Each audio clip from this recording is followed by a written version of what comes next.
and what's going to happen. So I use voices for the characters, so when there's dialogue and so on, they all get the accents that are required of them. And as you know, this book is full of different nationalities and different potency characters. There's a lot of very powerful people being very naughty, and so I have to make sure I save the good voices for the good characters. So yeah. The process was sort of just read it start to finish, and then read it again, and make notes and check it out, and then I begin. And that started about 10 days ago, and so every day I'm in the booth for about 6 hours, and just recording stuff and playing with voices and getting to know people. And it's funny, I was just commenting that I'm about 15-20 pages from the end of the book, and it's at this point that I don't want it to finish, because I'm really at home with the characters, really in love with everybody. I know what's going to happen in the story, but it's like it's all it's coming together and everything's sorting out, and I'm in a really good place with it. And tomorrow ends, so or just begins, I suppose. So well, yeah, that's the first book in a series that who knows where it'll end. How long have you been doing this? Actually, only about 4 years. So I'm an economist by trade. I came from a family of non-creatives. So when I told my parents that I wanted to be a singer, they said, "Oh, that's nice. So economics degree." So I went to university and took an economics degree, and spent most of my time in finance, 20 years in an office, and then went, life's a bit short for not doing what you were meant to be doing. So I took up singing again and spent 5 or 6 years in provincial theatre, doing all sorts of musical theatre and stuff. And the microphone, I'm still not quite sure how I fell into voiceover, but I picked up a microphone and started playing at home. And I've got two daughters who are 20 and 18 now, but we used to mess around with sound and singing and stuff. And basically sort of investigated sort of building a studio and getting stuff together, and it's been kind of an ongoing process. And then 4 years ago I was able to go full time into VO. So I started with sort of corporate narration and doing videos for people, animation explainers, and then discovered audiobooks and just fell in love, really. So absolutely thrilled to have found my passion. But yeah, and I get to do this. Which is how many audiobooks do you figure you've done now? It's probably about 30. So yeah, not too many, but enough to be better than I was when I started. That's for sure. But it's an ongoing process, really. It's every book I learn something new, whether it's a technical aspect or a new piece of software or a new piece of or an idea within me. There's a real like every piece of creativity, you bring everything that is you to the project, and so you end up finding out stuff about yourself as you go through the process. Creating voices I didn't know I had, and investigating other people's worlds. So I'm really lucky because I get, you guys do the hard work. The book's written, that was the crux of it. So I just get to say the words, and it kind of flows through me. I really enjoy sort of the process of delivering that narrative into what is my idea of what I think happened, and people seem to like it. So I've been very lucky. It's a good place to be. Yeah, Nick and I were talking just the other day about writing and not feeling like you were putting enough into it, and it as a creative process, it's tough, right? Because it's not just having the idea; it's actually getting it out on paper and having it be what you imagine it to be, and actually then articulating it.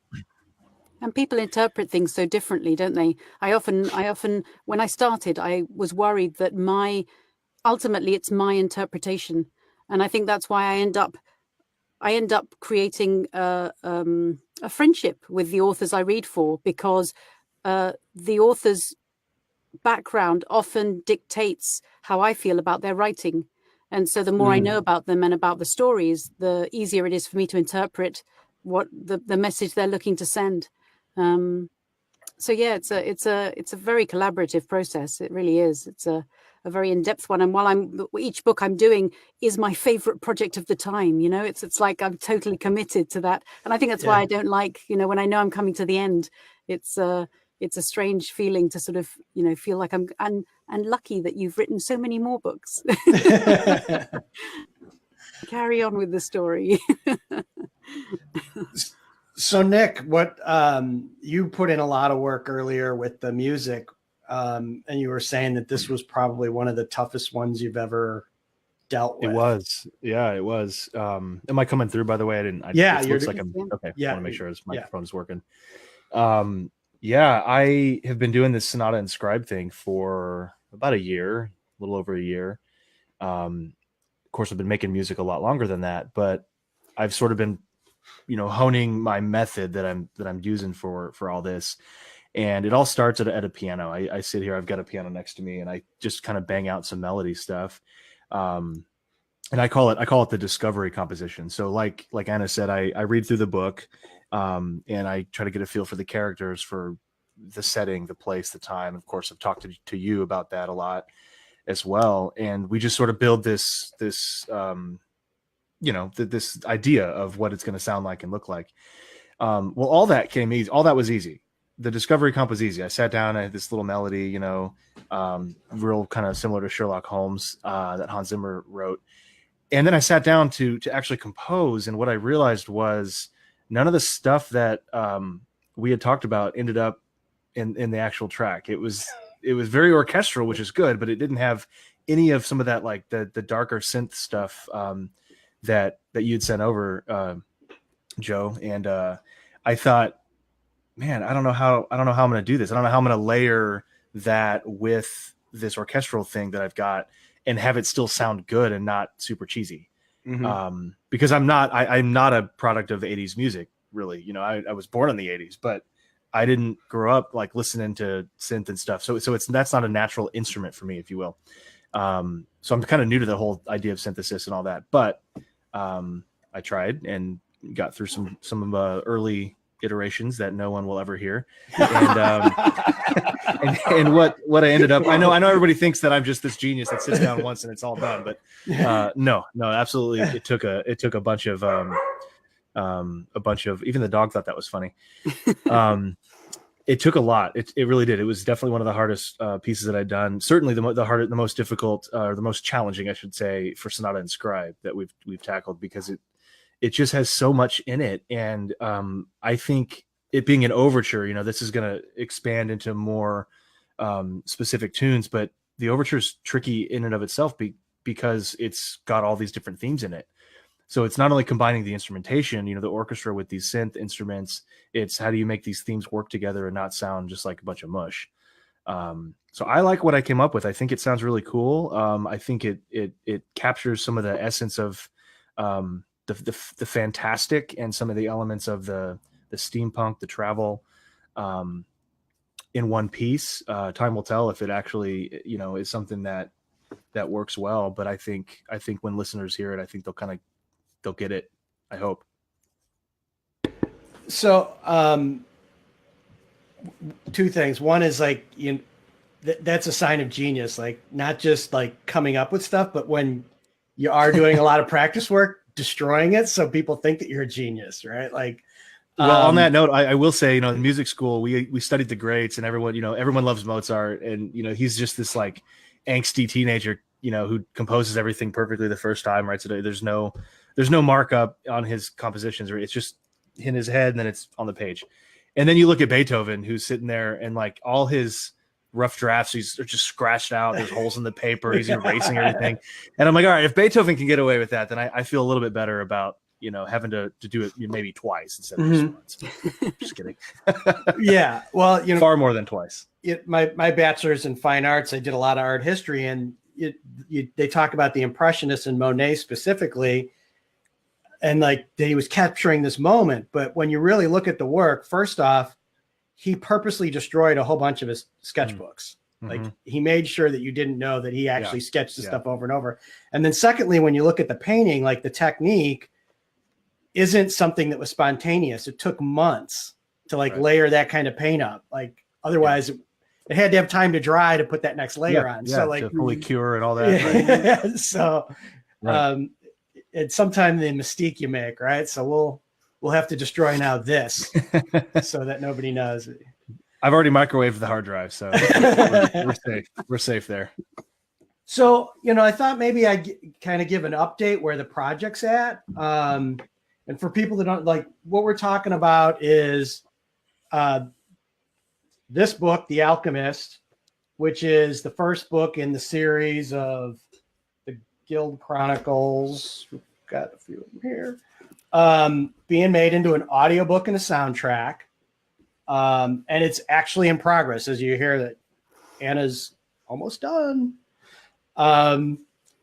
But as far as the actual fundraising project's concerned, we've raised $3,122 with 70 backers. Lovely. So, awesome. Yeah, really happy with the progress so far. And that's an average contribution of $44.60. So, but we've had everything from $1 to $500. Actually, when I created that Preston's library package, it was like, who knows, right? And so far, 2 people have taken that. So that's going to be really cool because now I get to go make faux leather limited edition books with some extra artwork in it, which I enjoy just as much creating that kind of stuff as I do working on a project like this with you guys. Joe, could I ask you, I've got lots of authors who I approach often to say, I've seen your book. I really enjoyed it. I wondered if you consider an audiobook, and they go, no, as if it hadn't even occurred to them that was an option. Can I ask how you even began to sort of consider the idea? And I'll let Nick also comment on this because I don't know if you know, Nick is one of the top selling archaeological thriller authors. So he does kind of your spy novel mixed with Indiana Jones stuff. But in my case, I work with a lot of indie authors, and I've seen what's happened with audiobooks. And in some cases, they're making more money off of their audiobooks than they are off of their actual print books. Yeah. So, where in the past they were earning a lot of money from ebooks, that being significantly the big moneymaker, they start to get into the audiobook market, and there's so much more money to be made. And I think it's a combination of a few things. It's with a quality narrator, it's a different story experience, right? Mm-hmm. Some people are adamant that they have to have that theater of the mind. It's my imagination. Yes, you're the author, you're kind of directing, but like I'm going to decide what the characters look and sound like, right? But then there's other folks that, they like the way that a narrator can kind of craft those words into more through the tenor and the pace and the voices. So this project, more than just being about like me getting these books made, is I'm hoping to show other authors really that there's this opportunity to do a couple things. One, find a high quality narrator, right? And in doing so, you should expect to pay more money. And then, well, how do you get the money to do that? Well, here's this platform called Kickstarter, where there seems to be people that are prepared to pay in advance for products that are new or innovative. What's your thoughts, Nick? I would agree with a lot of that. I think with my own career in writing, I came at it from, not came at it, but I made most of it and still make most of my income from the ebook sales. The paperback and hardcover more for vanity, and my mom, she buys them all. She thinks I have like 5 books out. I should tell her there's like 15 of them and she's way behind. But but the stupid things are like $35, to make a hardcover that's affordable, print on demand. So I don't think those are going to really take off sales wise. But then audiobooks, I'm hearing from more and more people that, hey, I listen to audiobooks on my commute. I listen to audiobooks on the airplane. I even have a friend of the family who he buys the audiobook and the Kindle version and like lets the person read it to them as he's reading the Kindle version. Which I think is super weird, but hey, to each their own. I was fascinated by that. It's called WhisperSync, and the idea is that you can also do it. So if you read in bed, for example, when you go to bed at night, you can read the book and then pick up in the audio in the morning while you're driving the car, and then switch back, and the book, the ebook, and the audio is synchronized so that you know where you're up to. You know, you're not having to worry about what you've got to. No, and I love that feature because I do that all the time. If I'm listening to an audiobook, there's a very little chance, unless I'm on a road trip, that I'm only listening to the audiobook. I typically will go back and forth. So the WhisperSync is brilliant, but I just was blown away that this guy's actually, you know, like that's how he prefers to read any book, is just have the audio, have the Kindle or the hardcover right there and just have it read it to him as I'm like, do you have trouble reading? Like what? Do you not know all the words? What's the problem? I also just thought it was funny, but it's I feel like audiobooks are bringing books and literature to an audience that wouldn't necessarily have picked up the book if that's the only option they had. And that's the reason I like it. A lot of people, there are people who feel that, listening to an audiobook isn't the same, and it's not, you haven't actually read the book if somebody else has read it to you. But actually, what it is doing is just making everything much more accessible. And to the authors I work with, I say, it's another option for people to buy what you're selling in a different format. So people might prefer the hardcover or the paperback or the ebook, and actually the audiobook is just another option.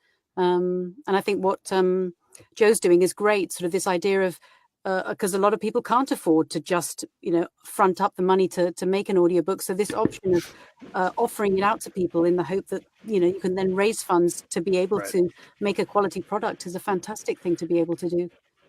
Absolutely. Yeah. And I think that, there's talking about kind of what's going on with audiobooks, certainly with smartphones and, things syncing up on your car with your phone. And I think more people are using those devices, and to have books there makes it easy, right? Like, it's like, oh, their option is, well, I don't read it all. Or like now I can, with an Audible account or other audiobook platform, they have the opportunity to not only have that book read to them while they're driving or commuting, but there's been data showing that now with home devices like the Alexa, people are using that to have, rather than listening to music, they'll have that book read out through Alexa. Mm-hmm. So there's the opportunity to have audiobooks is increasing more and more. And Nick knows this gentleman named Brian Meeks. He's does a lot of work around book advertising. He shares a statistic that after people complete school, 98% of them never read another book. Right? So whether it's finishing high school or your PhD, once you're done with school out there, just don't pick up print books. Yeah. So I think that this, the audiobook is now a way for people to start getting, back into that in a way that they can. Now, yeah, I mean, I see why when they're making you read things like Heart of Darkness and Great Expectations, which are objectively terrible books that just, I mean, I was in English and I was one of the, I was in the special class, you had to write an essay every day kind of thing. Cause you're, was it AP or advanced placement kind of thing? And they're like, read this book and tell us why you like it. And I'm like, what do I write if I don't like it? I didn't do so well in English class, by the way. But, I never, ever should have been a writer. I never should have become a writer. Well, I'm trying to think of their name. I know her name is Sabella. Her husband's name, I think, is Joe. But he writes middle school history books, and boys really like to read him because he writes about that's action, right? Like it's battles and cool stuff, but it's also history. Right. And I think there's a lot to that, is that people will read stuff that they actually like, but when you make it my boys are going to high school next year and they gave them their summer reading already. And I won't say the name of the book, but it's like, okay, this is kind of cliche. I can't believe they're still reading this. And it might be in audio. Because that's the other thing, isn't it? We live such lives now that, you know, everybody's traveling around. Nobody sits still for 2 minutes. We're all doing two things at once. And most of the people I know that listen to audiobooks are doing it while they're doing something else, whether it's a commute, whether it's, you know, they're sat in the car for an hour, whether it's waiting for their kids to finish sports training of some kind, or, you know, some of my friends will drive early to pick their kids up from school so they can sit in the car for 20 minutes and listen to the book.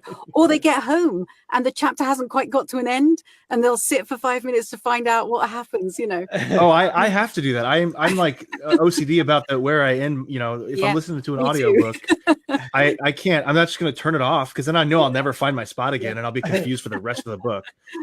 I do that same thing. But I didn't have that option when I was a kid, you know. I mean, audiobooks it was book on tape. It was sometimes a CD, but a lot of times it was just a tape. Or a set of, you know, 1,000 tapes for Heart of Darkness and Great Expectations, which I will remind you are objectively terrible books. In case anyone new listened and missed that, I made fun of literature. I didn't have that option. We did road trips every summer. We would go to Iowa or Illinois, where my family's family is all from. And I had to sit in the car and, you know, read some terrible book. And the irony of it was I loved to read. I always did. I grew up reading. I read the Matt Christopher young adult sports series. Most of those I read cover to cover. Got into some Hardy Boys. I mean, I read everything, anything and everything, really. I even read Babysitter's Club, that'll be on a trivia one day. But I remember hating my English teachers for that. I was like, I actually like to read. Give me something I want to read. Now, and I will say that I ended up, because we read so much, just the bulk of you know, high school English class, you read so much, or you're supposed to. I did eventually find, I don't know what they call the genre. I guess individualism, something like that, is, if I remember right. But The Giver, Anthem by Ayn Rand, whatever, and Fahrenheit 451. That whole genre of countercultural type stuff was really, really. I still love that type of book. But I just remember thinking, this is so frustrating. Why I have to sit here and read a book I don't like, so that I can talk about why I don't like it later in class. I would love to have that audio option when I was a kid. I think the other thing too, not to turn this into a literature criticism thing, is over time, like, books change, like your taste for books change. Like, I remember when I was a kid reading The Hobbit and Lord of the Rings, and I thought these were like the best books ever. And then I had this point where I was like, I'm going to read them to my kids. And I'm reading, where, like, every night before they go to bed, I read them, and I'm like, God, this is how many, like, I would skip pages.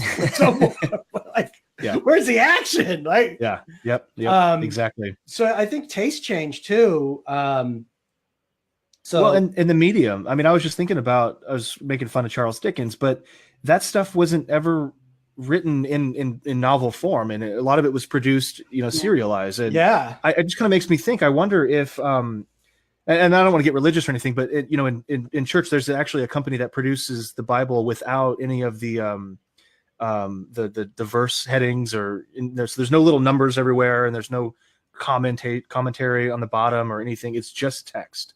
And it completely changes, for me anyway, the not the context, but the flavor of the reading material. It's easier in a lot of ways to consume. And so I almost wonder if there's an English class out there that has tested, you know, let's read Great Expectations chapter by chapter once a week. Or however often it was produced originally. And just to see if it changes the ability to soak it in and enjoy it. Ultimately, it's about enhancing the appreciation of whatever it is. And I work with a company sometimes called Learning Ally, who do audiobooks for children usually with things like dyslexia, who read along while listening in an attempt to get, again, more people into books, because there is such a wonderful world that so many people are switched off to, as you mentioned. And ultimately, it's just about opening it up to more people and making it more available to anyone and everyone, and it's not, you know, not making it be exclusive to people who have the time to sit for 2 hours every day by themselves in an armchair reading a book, which I don't think many of us get to do anymore, you know. So I have the armchair and I have the books. And I've tried it, like the Yeah. last 3 places we've lived. This is my armchair and my book corner. Yeah. And I don't think I've ever sat. I think I'd sat there to put my shoes on once, you know. Yeah. Well, to your point, Nick, one of the things that's probably the most horrific to read is Shakespeare, right? Yeah, absolutely. But so here, there's a Shakespeare theater in the park every summer, and we've been bringing our kids there since they were little. That's cool. That'd be So- really fun. Yeah, so like we get our whatever our picnic is, and you eat there, and then you watch the show. They do a really good job, and what my kids are really into it now because they've seen it live, right? They understand how it was meant to be, and it's like Shakespeare was like the Quentin Tarantino of his time, right? Like this stuff was meant to, like, you were supposed to watch it. There's dirty jokes, there's action, there's like, he probably came up with every plot twist ever known, right? Every plot twist, every insult. I mean, all of it was Shakespeare. Yeah. Yeah. Yep, exactly. And when you see it that way, and what they do that's cool is like they'll do some like shift on it. Like they did Hamlet, but it was set in the 30s and they were like a gangster family, right? So like, okay, that's pretty cool. Yeah. But, you know, with some, some crimp notes and kind of going in there and watching it, like it's amazing how quick you start to be able to pick up that language. And in that particular play, it's like every 5 minutes, there's some line that like you've heard somewhere else. Yeah. Yeah, exactly. For a lot of the big ones, I think it's actually an interesting tie over to music and movies, because people always are asking, well, not always, but I've had the question thrown at me as a writer, you know, do I like going to see the movie that's based on a book? And more often than not, I'm just perpetually angry at the lack of good writing in Hollywood in general. But I don't understand. I don't feel like it's that hard to pay somebody to write something that's any good. But generally, I do like the movies that are based on books. Ready Player One was the most recent example of one I can think of where, hey, here's a completely different medium and a completely different format for this story.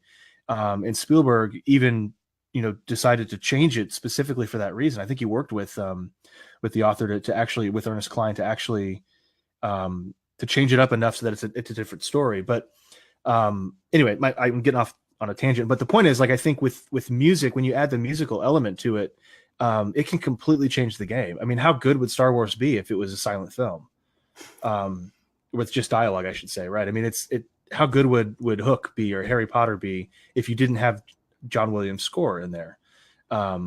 He's the easy one to go to because he's the master. But these days you got Hans Zimmer or John Powell, who does the How to Train Your Dragon series. It's brilliant music. And for me as a musician, as someone who loves story, and I can't separate the two. I can't think of Star Wars without thinking of the leitmotif that he uses throughout all that. And so in a sense, I guess what we're doing here with this is to try to just inject some of that into the book series so that people have yet another thing to grasp onto that says this is the Alchemist. This is the Guild Wars, right? We'll see how that works. But well, I think that there's also when I talk to other authors, you and I have talked about this, is one of the great things that has come along with the indie movement is that there's so many more opportunities to try these different things, whether it's getting into audiobooks. I mean, there's no way that any of us could be doing this 10 years ago. Right. Now the technology, like you're in your house, you have a studio, you can, we can meet, there's platforms, but you know, whether it's the writing, it's an audiobook. I know authors that are making movies, but the fact that there's a way for me to work with somebody like you and create this atmosphere, right? And I can communicate that with you.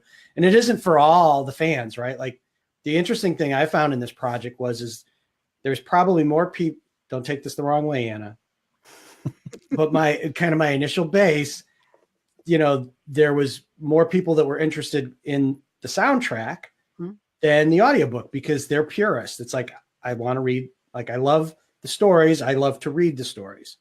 Oh, that's interesting. I listen to music while I read, but I don't want any narrator polluting my story. Right. Yes. Right. Yeah.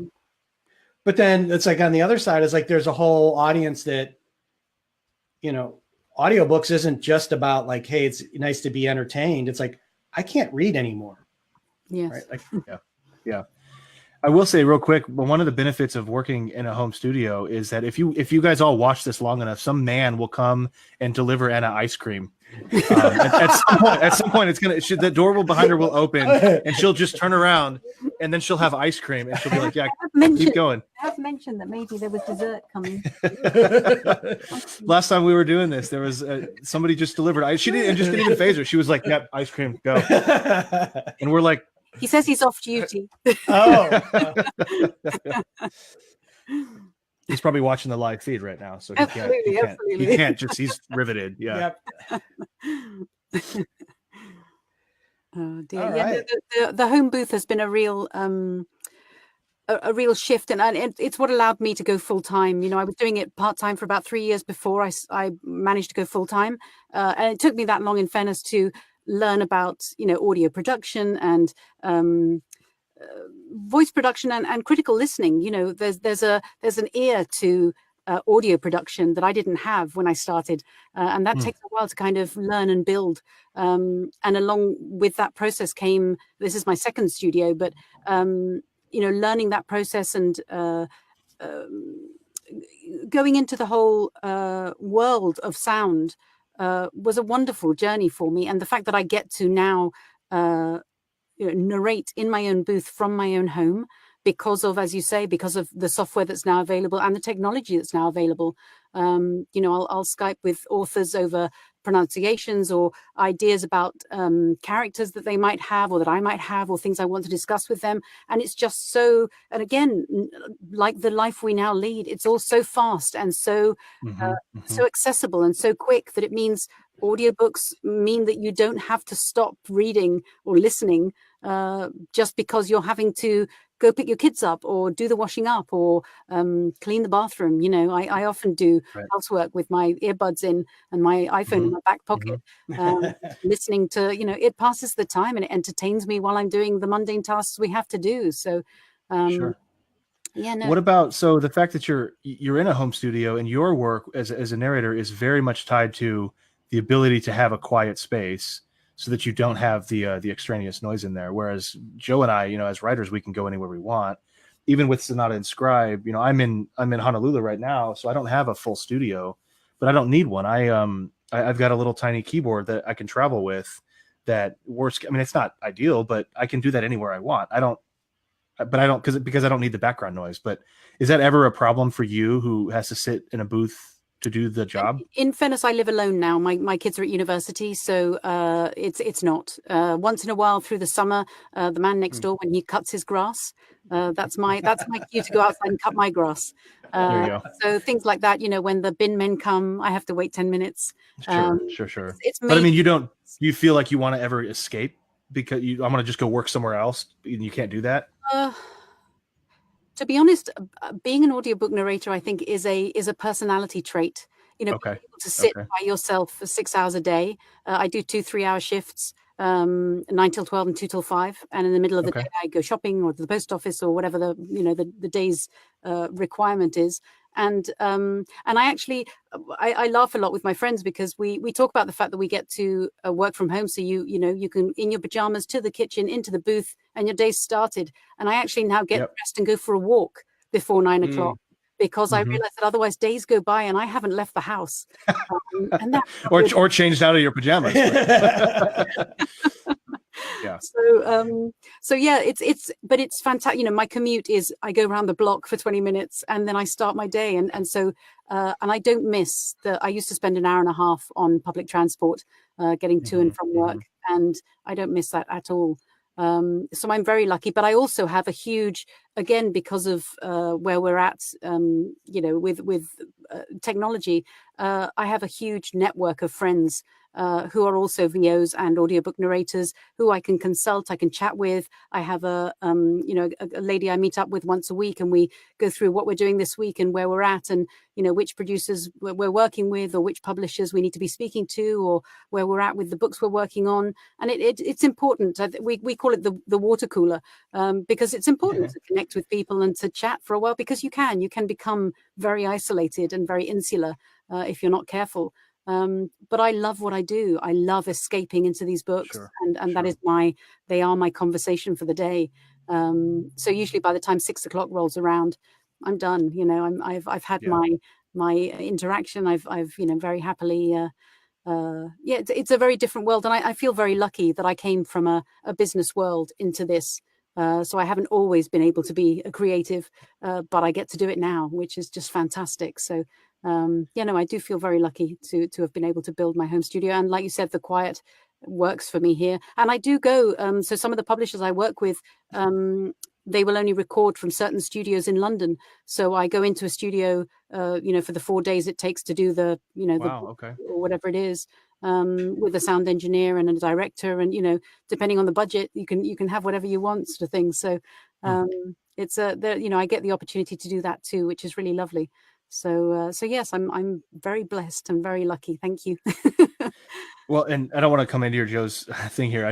One more thing I was going to ask you, Anna, that I didn't ask last time we chatted. What I totally forgot about this, but when I remember, I actually recorded my own audiobook for a book called Relics back when it was 3 different books.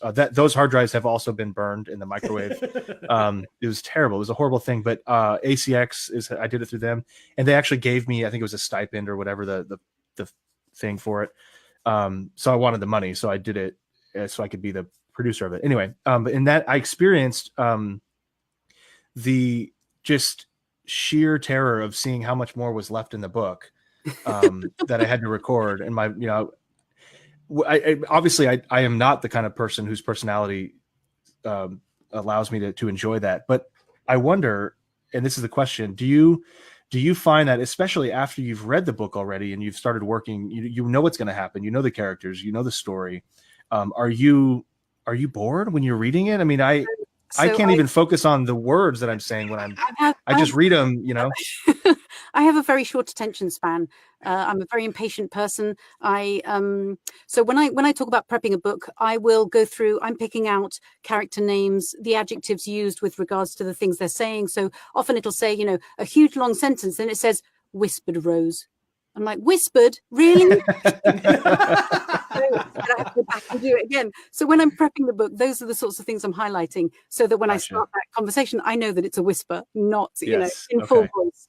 And so I'm reading the book, but I'm not really reading the book. I'm absorbing the arc of the story, so I know who the protagonist is, who she doesn't like, who gets killed, who doesn't, who lives on and may well be in the next book, those sorts of things. And that's the kind of stuff I'm picking out. So when I then read the book, I think there's I worried about the fact that if you read the book 2 or 3 times and then you narrate it, is there going to be some kind of I remember this bit, this bit's boring, I'll just race through this, that doesn't happen, because it's not, and often I won't take books that I feel that might happen with.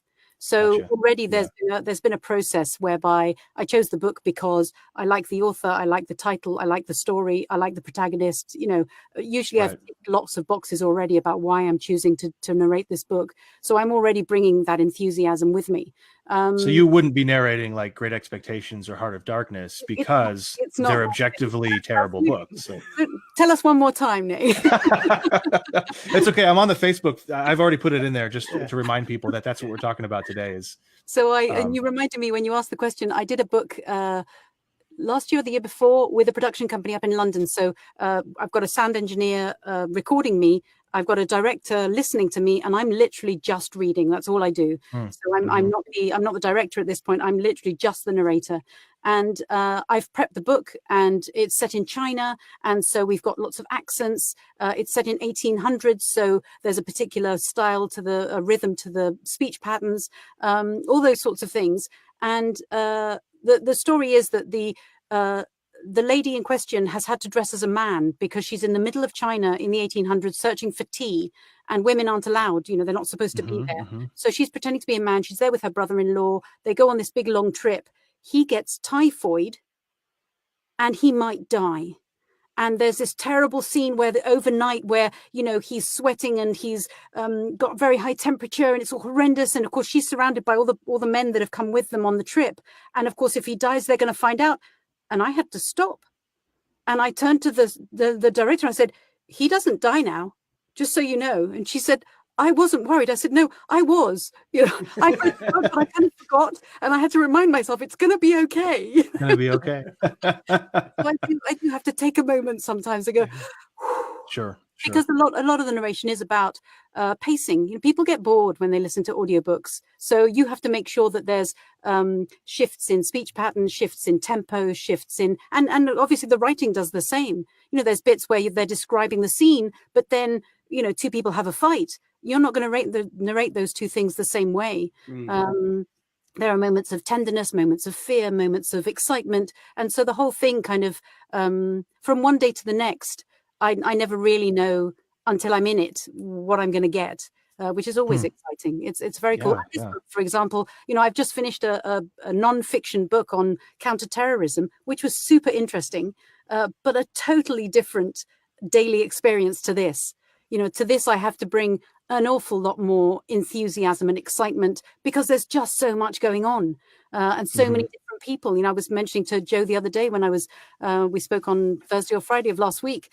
I had, you know, two Germans, a Scotsman, the Brit, a guy from New Zealand, and then a Swedish captain arrived, and I'm, you know, juggling all these people, all of whom have, and that's what prepping the book's about, because all of these people have personalities. They all have an entire backstory about who they are as people.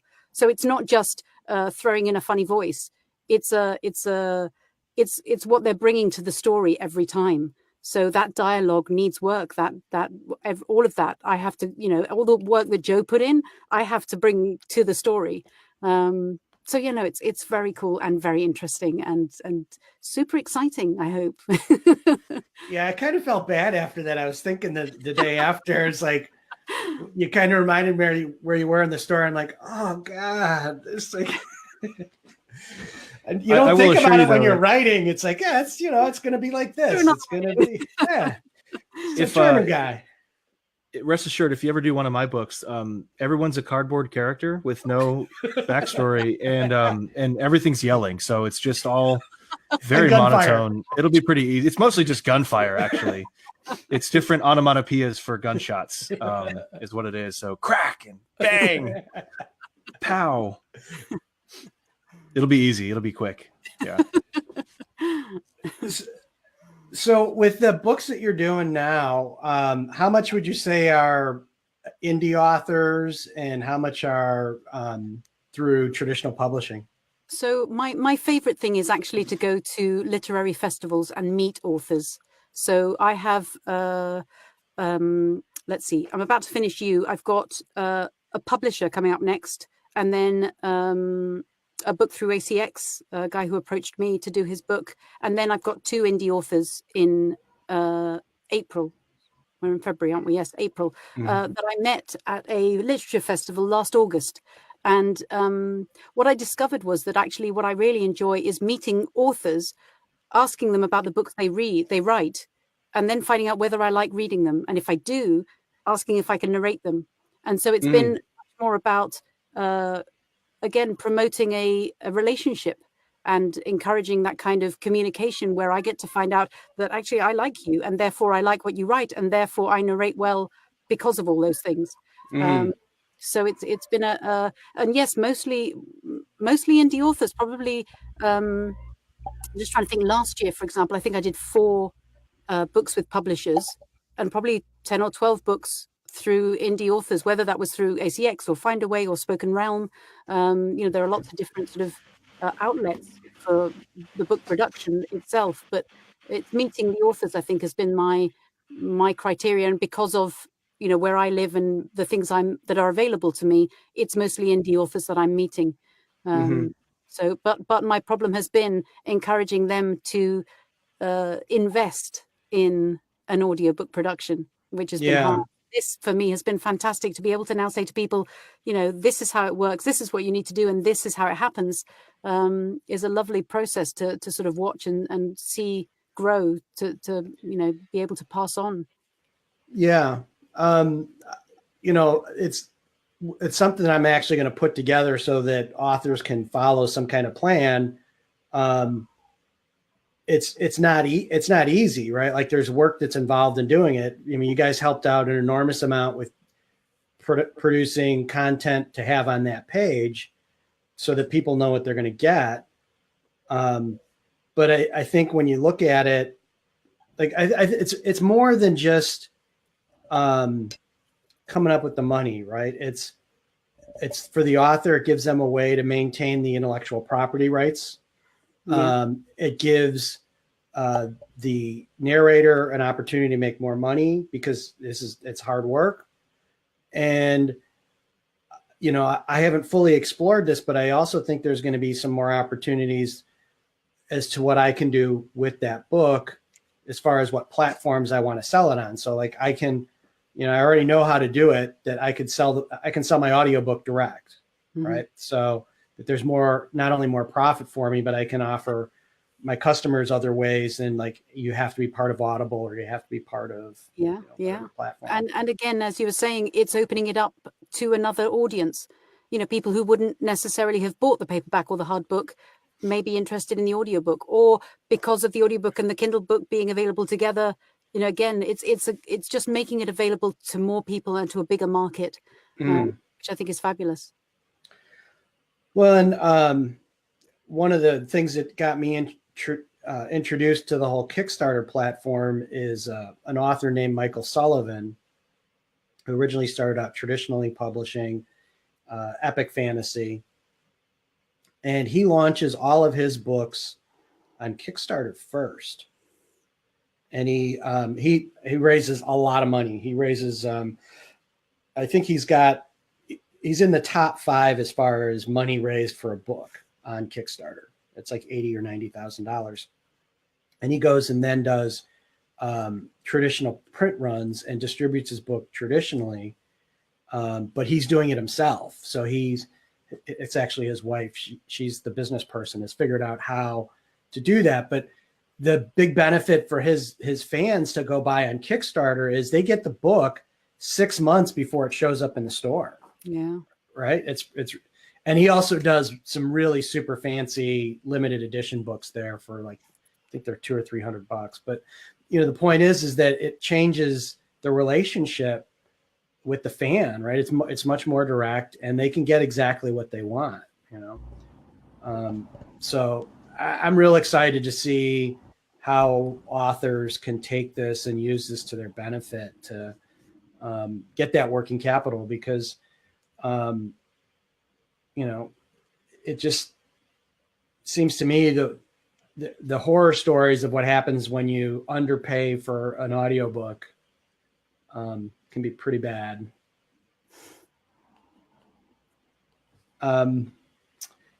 So what time are we at here? We're kind of almost coming on an hour. Wow. Time flies. And there's still 10 people willing to sit around and watch us. It would be really interesting, actually, if before we go, if there was any questions that they had. It would be nice to. I was putting this out on Twitter today, and I thought, I wonder how I get to find out what it is people want to know, because, of course, between the three of us, we know what we do. So I find it quite hard sometimes. Like, Nick, I'd really be interested to know what Sonata and Scribe is. Oh, yeah. Before you answer that, while you're answering that, let me just put it out to anybody that's watching. Please, there's a chat box. You can put the questions in, and we'll start answering questions for people before we wrap up here. And with that, Nick, tell them about Sonata and Scribe. Sure. Yeah, thanks. So I have a degree in music, and I studied composition and had all the tools needed to compose, meaning a computer, MIDI keyboard, sample libraries, that kind of thing. But I have this very terrible habit of not pursuing hobbies unless I can turn them into income streams. And it really is bad. That's why I never golf, because I'm like, well, no one's ever going to pay me to golf, so there's no point, And so I just kind of had this stuff sitting, collecting virtual dust on my hard drive forever. And Kevin Tumlinson, a very close friend of mine, another fellow archaeological thriller author, asked me once, it'd be really cool is if you wrote a soundtrack for my book series, the Dan Kotler thrillers. And so I said, that would be really cool. You mean like for an audiobook? And he said, no, just like, an album of songs inspired by the book, just like an album is, or a film score album is songs inspired by the movie. So I chewed on it a little bit and came up with the name Sonata Inscribe, and went back and forth a little bit with him on it. And now, fast forward a year or so, I'm still working on his album, but because he's not paying me, so he gets to get bumped down. So I said, yeah, sure, I'll gladly do it with my copious amounts of free time. But so the paying authors get bumped up the list, obviously. But I've been doing that now for over a little over a year, and it's just a really fun way, kind of a fun combination of my skill set, my training and experience, and what I want to do, as well as my career as a writer. It's just all kind of coming together into this thing. Every writer I've talked to has one of two reactions. It's either the coolest thing and they have to do it, they can't afford it now maybe, but they want to do it, or they just totally don't get it and they're like, I hate music and that's dumb. Which I think is good. That's a good response, right? Like it's most of the other thing, but there's really nothing in between. There's no like, I guess the reason that's good is there's no one who's like, well, yeah, I get it, but I don't want that. It seems like everyone who gets it wants it. It's something that every writer wants to have a soundtrack for their book. And I think the reason is, and this is in from day one when we started talking about Sonata Inscribe back and forth, the idea was, hey, I'm writing this book and I'm listening to something. Typically, it's either a soundtrack or it's instrumental music or it's Whitney Houston, whatever it is. There's something going on as I'm writing, and if you can capture that, Nick, if Sonata Inscribe can capture that sort of feel I have for the book, that was the music that sort of inspired how I wrote this book. And so that's where this whole thing came from, was what's that soundtrack, or what's that song list that you have on Spotify or whatever, the playlist that you're listening to. Give me that and then tell me why, and then we can work together to produce this really cool album. I think the hang up for most authors, which is totally legitimate, is this isn't something that is going to make them a ton of money, most likely. We try to pitch it as this is another product. This is another asset you can sell as a value add or give away as a freebie. But it really takes an author of a certain success to be able to want to invest in this kind of thing, because I tell people up front, I'm like, you're spending a lot of money. This thing takes a good chunk of change for me to do. It's a lot of time, a lot of really intricate detail work. And the return on investment, is probably not going to, you're probably not going to make the money back in a year. That said, I'm not trying to oversell or anything. We've seen that people are streaming the albums that we've done. We've seen people buy them on Amazon or iTunes as digital downloads. Michael Cooper is one author I've worked with. I'm currently doing the second album with him for his OutSystem series or universe. And he's had a lot of success selling it as a package, a bunch of books and a signed this or that and a CD. And so it's one of those things that absolutely can be a product for authors, just like an audiobook. And so that's kind of the way I think you pitch it is, hey, yeah, this costs some money up front, but you get it forever. I mean, I'm not going to ever take the rights back, or, it's yours. You sell it as the author, just like paying a narrator up front, and then you get to sell that audiobook for the rest of your life. Hope it makes sense.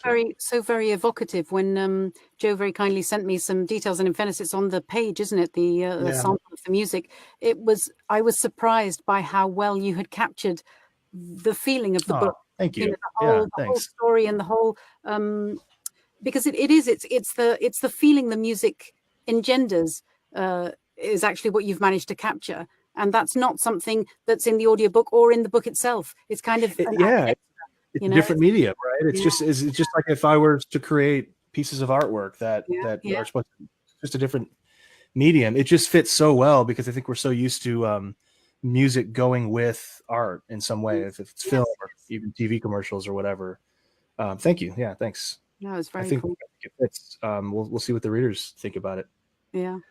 When you mentioned Michael and what he's doing, you know, beyond being a prolific author and very imaginative series, one of the things that he is really focused on is what can he do to provide his fans with paraphernalia, right? Like, so, Exactly. and it isn't like in a vacuum. He's talked to them, they understand what he's doing. And so he writes science fiction, pretty hard science fiction. And so he's done things like really high quality picture books that are like all the artwork. Yep. And along with that would be a couple tracks or the CD. What he's realized is people that are really into his books, it's just like if they were into Star Wars or something else, they want to have this experience and they want to collect these things. And, you know, when I talked to Michael Sullivan, like when they send out the rare edition of this book, it automatically comes with the trade paperback because they know that person probably is never going to, other than the first time they kind of look at that book to make sure that it was signed, they're not going to read that book. That's a collector's item, right? So understanding that and providing people with how they want to experience that world, right? It's different. Right. The music for me is a big deal. It helps me like to get into a feeling when I'm writing to try and capture a scene, right? Absolutely. You can always tell. I always joke that you can always tell what I was listening to in my books, because if there's a fight scene where people are getting shot in the neck and there's blood everywhere, it's probably the Gladiator soundtrack was in the background. Specifically one of the heavy scenes, you know, the da da da da da da da. And some of the more whimsical stuff was Pirates of the Caribbean or something like that. But you can always tell. It's pretty easy. Yeah. So it doesn't look like we've got any questions. We've still got people watching, but over here on the Facebook feed too. I pitched it, but nothing yet. There's people commenting, but no questions. Is there comments? There's a couple comments. A friend of mine, Gentry. I think you might know Gentry. Gentry I was talking about The Hobbit. He said this is way back, but we were talking about literature. I was talking about literature. By the way, Great Expectations and Heart of Darkness are the worst books equally written, but equally the worst book ever written. Well, here's the one thing is that when you talk about Heart of Darkness, it went on to ruin a movie too, right? It did. It has that to go. Yeah, it has that to boost its prestige as well. No, he just commented that he tried to read The Hobbit to his son and gave up, you know, because tastes change. I guess he's implying his son wants to something more exciting, more active, you know. That makes sense. That's what happened is it actually worked really well for putting him to sleep. Mm-hmm. Yeah. You know? Yeah. So I guess one problem solved, but you got to find a better book to read. Try The Enigma Strain by Nick Thacker. That's I hear bombastic, I think is the word I would use to describe it. That'll keep him awake. There you go. So if somebody wants to get in touch with you, Anna, to do this work after this book, what's the best way? You know, I'm most prolific on Twitter. I'm at Anna Clements. It's Anna with one N, ANACLEMENTS. Twitter is where I'm usually hanging out. I'm also on Facebook, also as Anna Clements, and I have a website, annaclements.co.uk. Sadly, you type in Google and I'm everywhere, so or as many places as I can be in the town. This is what I look like. So yeah, do you know, get in touch and I'm also really happy to chat with people and send them on to other people. You know, I'm very aware that Nick, I wouldn't ever narrate one of your books. I'm sure I would read one, but you know, action thrillers aren't my thing. My book tends to do Victorian romance, 1800s, that sort of feel, and a lot of nonfiction. I do a lot of sort of sensible, you know, informative books, educational stuff. But just because of where the timbre of my voice sits, I have lots and lots of friends who are narrators who I'm constantly passing authors on to and going, oh, my friend Danielle, she would be perfect for your book. Or, you know, Joe Hempel, you need to get him to read your book. And, you know, so often it's about, connecting people. Again, it's all about relationships and about creating the best art we can, so that people get to enjoy it. So yeah, no, I'm very passionate about audiobooks, and I know, as you said it right at the beginning, people feel sometimes that it's not the same as reading the book, and it isn't, but it does allow many people who wouldn't otherwise get to see it or hear it, to enjoy what you're producing. And you spend a lot of time creating the books. They need to get out there. We need to get them in front of as many people as possible. So, which is lovely. So yeah, Anna Clements. Yeah, we got to think about this. There's got to be some way to get authors and narrators together. I'm trying to think. There's something there. Yeah, I mean, on that note, I mean, ACX has that platform, but it's so horrendous to even navigate. There's no way to search. I found the narrator that I've worked with for the last 10 or so books, probably at this point, I found because he fit a couple of the filter criteria way back when. But since I've tried to link or to send a link to his profile to someone else, and I damn near gave up because it was impossible. I couldn't. I literally typed his name in the search box, and it didn't show up. And it was like, as easy as it could be. Yeah, it's so you're right, Joe. I think there is something there with a connection. Well, and we actually got connected through Findaway Voices. I use that, and there's a mediator right there. Yeah. I fill out a form, and then I'm assuming some human being has been listening to these, whatever your samples you provide, and then they kick you. I don't know, it was like 10 different samples. Right. And then what I did in my case was there was a family vote. We got it down to 2, and then I put it out 2 or 3. I can't remember. I think it was 2. And then I sent out a survey to my my newsletter. So I went through that whole process and got, sifted through like 50% that were like, audiobooks are the work of the devil. I got them out, right? And like that was most of it. Was like how horrible audiobooks were. And then there was the people that actually followed directions and, like voted, right? And then they would say why they thought a particular voice was better or worse. But like, that was, again, my thinking that like the fans should have a say, right? Like that they have this part of this community have a vision of what how the voice should be presented. And at a higher level, I had a survey which should the books be read by a man or a woman, right? Mm-hmm. But that don't take it the wrong way, but it's like, were you the best possible author? Or narrator, who knows, right? Ultimately, my job is putting myself in front of as many people as possible. So I send my demos out to publishers and to different places like Findaway, like Spoken Realm, and I'm on ACX, in the hope that at some point an author that's looking for the voice that I provide finds me. So my job is actually just to make myself available to people. Now, whether or not the road you chose meant that you got the very best narrator for your book, I hope so. But that is part and parcel of the journey. Ultimately, authors have to feel comfortable with the voice they've chosen. And I have a couple of authors who now are writing books with my voice in mind. They've already told me that they want me to narrate their next book, and actually commenting that as they're writing, they're hearing me saying words and they're changing what they're writing because it's going to be me narrating it, which I think is really cool. And again, not unlike authors, narrators have a following. They have particular fans who go, what are you narrating next? What can I listen to that you've done? What else should I be, looking out for? And again, it's all about relationships. It's all about making people's lives easier. And I may not be the right narrator for your book, but I probably know somebody who is. And that ultimately, that's what we're all in the game, is to help each other. Again, as I said, just create great art. That's all it's about.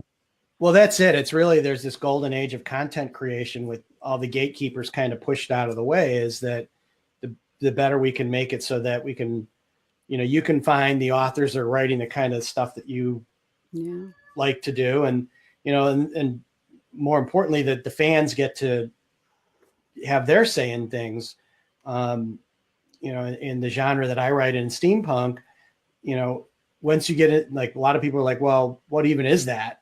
But then when you get in it within steampunk, there's a lot, in that community. It's a very, very vocal community, and they're very passionate about what they're doing. Most of them are makers themselves. They're making costumes and they're making objects. With this book, I've offered at some of the pledge levels to have people to have themselves as characters in the books, and it's typically their persona, right? And when they tell me about their persona, it's like, that's so cool. Like I know where it's going. Like we have to get to this book because I know where that guy's going to be, right? But having a way to get that all married up in the right way, the right audience with the right narrator, the right author. There's never been a time like now that this can happen so easily. Yeah. Right. All right. Well, no ice cream came through the door, so I think we should. I'll put in if we do this again, I'll put in a request for an interruption and see if I can get some delivered. Yeah, well, that's the best part. It wasn't even an interruption. It was just this smooth, like, keep going. Ice cream. You didn't even. I think you were still. Yeah, you were looking at the camera the whole time. It was so good. It looked good. It looked delicious. Joe and I are just beside ourselves over there. Like she had ice cream delivered to her. In the middle of that. All right. Well, why don't we wrap it up, and we should plan on another one of these maybe in a couple weeks before the end. Watch, yeah, let's do it. Yeah, another celebration. So yeah, and for the folks that are watching, please go to the campaign if you haven't contributed, and even $1 as a backer is a huge deal. Having more backers helps us to be seen more on Kickstarter. The way that the pledges are created is in a way that I hope you feel that you're getting super great value for the money that you contribute, that you're getting more than you're actually giving. And I'm trying to make this so that we scale this thing up and we hit all this, that, you can get a lot of audiobooks over time for a very low cost. And more importantly, authors that are kind of watching this, help me help you by making this successful so that we can show people that this works well. And this is a great way to go get the capital for projects like this, because there is a huge, huge audience on Kickstarter that are looking for different types of artwork, books, audiobooks, graphic novels. They're voracious in their appetite, but we have to be able to provide them a great product. So, right. Cool. That's all I got. Well, thank you very much, Joe. It's been right. fun. It was my first Kickstarter live, so thank you. Yeah, thanks everybody for watching, and we'll let you know when we're going to have the next one. Great. Bye-bye. Bye-bye.